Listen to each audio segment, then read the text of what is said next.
मेरे प्यारे साथियों, आपका बहुत बहुत स्वागत है हमारे इस YouTube चैनल जिसका नाम है वाईफाई एग्ज़ाम IQ। आज हम इस वीडियो में आपको जैन धर्म से संबंधित जो महत्वपूर्ण वन लाइनर क्वेश्चन बन सकते हैं उन पे आज चर्चा करेंगे। तो आइए स्टार्ट करते हैं ये वीडियो। देखिए, जैन दर्शन के अनुसार सृष्टि का पालन पोषण सार्वभौमिक विधान से हुआ है। एक बार ये क्वेश्चन भी आया था कि जैनों के अनुसार जो सृष्टि की रचना है वो ये मानते हैं कि सृष्टि की रचना एवं उसका पालन पोषण किस विधि से हुआ है? सार्वभौमिक विधान से हुआ है। इसका कोई संचालक या नियंत्रणकर्ता नहीं है। ठीक है, उन्होंने ये कहा कि कोई संचालन नहीं करता, कोई कंट्रोल नहीं करता, इस दुनिया को चलाने वाला कोई नहीं है। जैन धर्म में ईश्वर की कल्पना नहीं की गई है।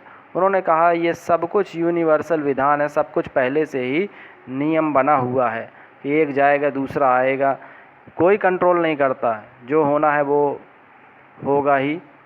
ठीक है, तो ये इसी कारण से ये मानते ही नहीं कि ईश्वर ने इस संसार की रचना की है, और ना भी ये मानते हैं कि ईश्वर का अस्तित्व ही स्वीकार नहीं करते। लेकिन वो कर्म और पुनर्जन्म के सिद्धांत में ज़रूर विश्वास करते हैं।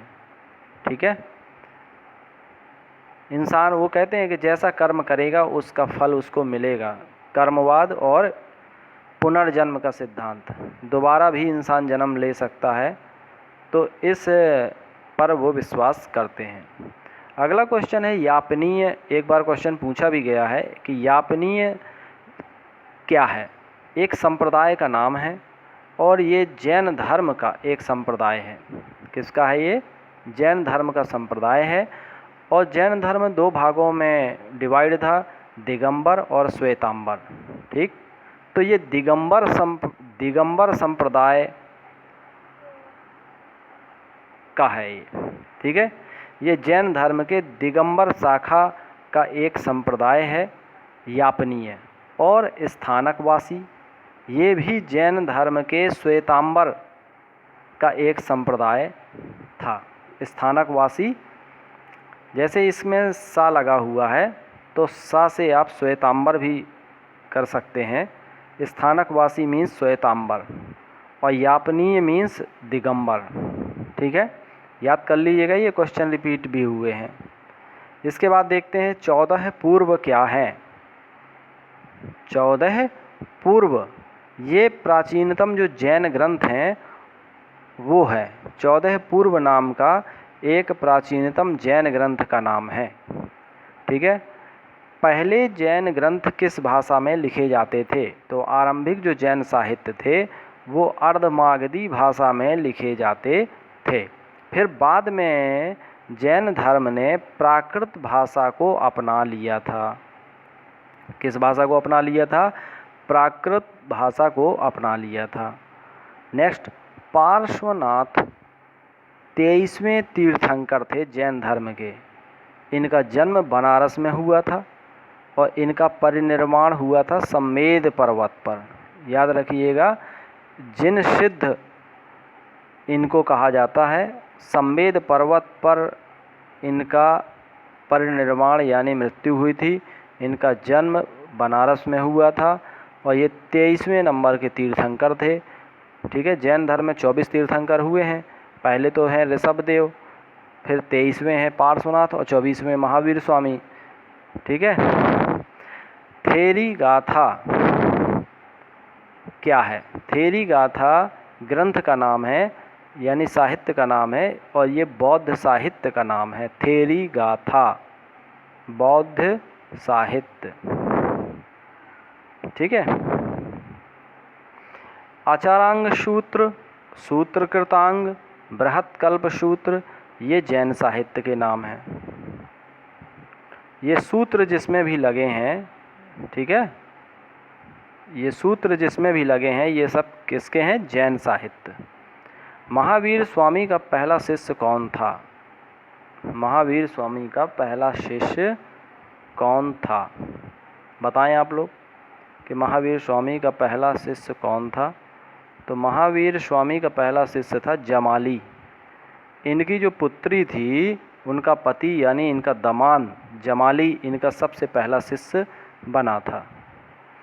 चंद्रगुप्त मौर्य के शासनकाल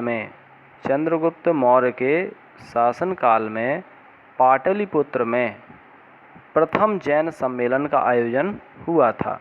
क्योंकि इनके जो काफ़ी ग्रंथ थे जैनियों के वो नष्ट हो गए थे, तो उन सब का संकलन करने के लिए प्रथम जैन सम्मेलन हुआ और इसमें दिगंबर अनुयायियों ने भाग नहीं लिया। इसमें श्वेतांबर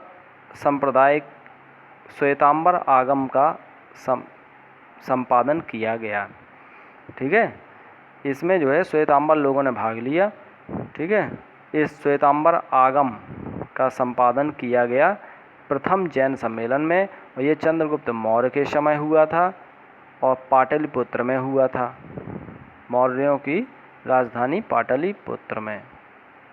ठीक है, इसके बाद वर्धमान की उपाधि महावीर स्वामी की है और उनकी माता कौन थी?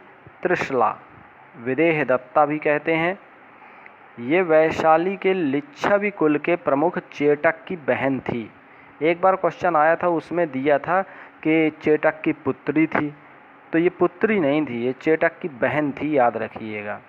और ये वैशाली के जो लिच्छवी कुल है उनके प्रमुख थे, मुखिया चेटक की बहन थी त्रिशला या विदेह दत्ता, वर्धमान महावीर की माता त्रिशला या विदेह दत्ता। संलेखना विधि क्या है? संथारा विधि क्या है? समाधि मरण विधि क्या है? यानी कि अपनी इच्छा से मृत्यु को प्राप्त हो जाना। ये जैन दर्शन में इस तरीके से मृत्यु को गले लगाते थे, संलेखना विधि में, अपनी इच्छा से। ठीक है, समाधि लेकर के बैठ जाते थे या कुछ लोग जल समाधि भी ले लेते थे। तो इस प्रकार से ये मृत्यु त्याग, अपने जीवन को त्याग देते थे। तो ये क्वेश्चन भी आता है, संलेखना विधि से मृत्यु या संलेखना विधि, संथारा विधि, समाधि मरण विधि किस धर्म के लोग अपनाते थे? तो आप सीधी सी बात है, वेरी इंपॉर्टेंट क्वेश्चन है, ये जैन दर्शन के लोग, जैन धर्म के लोग अपनाते थे। अगला क्वेश्चन है, आजीवक जो संप्रदाय है उसके संस्थापक कौन थे? आजीवक संप्रदाय के संस्थापक का नाम है मक्खली गोशाल। क्या नाम है? मक्खली गोशाल। इनका जो मत है वो है नियतिवाद। इनका जो मत है वो क्या है? नियतिवाद। उन्होंने कहा सब कुछ भाग्य के अधीन है, जो कुछ होना है वो होके रहेगा, ये इनका कहना था। नियतिवाद, पहले से ही नियत है। आजीवकों का प्रमुख मत क्या है? नियतिवाद। और इनके मुखिया कौन थे? मक्खली गोशाल। इसके बाद पाशुपति जो संप्रदाय है उनके जो आचार्य थे वो कौन थे? लकुलीश। अशोक और उनका पौत्र था दशरथ, उसके समय में बराबर और नागार्जुनी पहाड़ियों को काट करके आजीवकों के लिए आवास बनाए गए थे, निवास स्थान। अशोक ने और उनके पौत्र दशरथ ने बराबर और नागार्जुनी बनाई। ठीक है, बराबर और नागार्जुनी पहाड़ियों को काटकर किसके लिए निवास स्थान बनाए थे? आजीवकों के लिए, याद रखिएगा। ठीक है, बराबर की गुफा में दो गुफाएं और हैं, एक तो है सुदामा गुफा और कर्ण चौपड़ गुफा। ये बराबर की गुफाओं में, ये गुफाओं के नाम दिए गए हैं, बराबर की गुफाओं में ही है सुदामा गुफा और कर्ण चौपड़ गुफा। तो ये क्वेश्चन इस प्रकार से पूछा था, तो बराबर की गुफाओं में आजीवकों के लिए निवास स्थान किसने बनवाया था? तो अशोक ने भी बनवाया था और दशरथ ने भी बनवाया था। क्वेश्चन ऐसे बन सकता है, अशोक ने बराबर की पहाड़ियों में किसके लिए निवास बनवाए थे? जैन, बौद्ध, आजीवक। तो आप याद रखिएगा, उसका आंसर है आजीवक। ठीक है, आज के लिए इतना ही काफ़ी है। नेक्स्ट वीडियो में आपसे फिर मुलाकात होगी। ठीक है, तब तक के लिए नमस्कार। और जिन मित्रों ने अभी तक चैनल को सब्सक्राइब नहीं किया है वो प्लीज़ सब्सक्राइब कर लीजिए, जिसका नाम है, हमारे यूट्यूब चैनल है वाईफाई एग्ज़ाम IQ।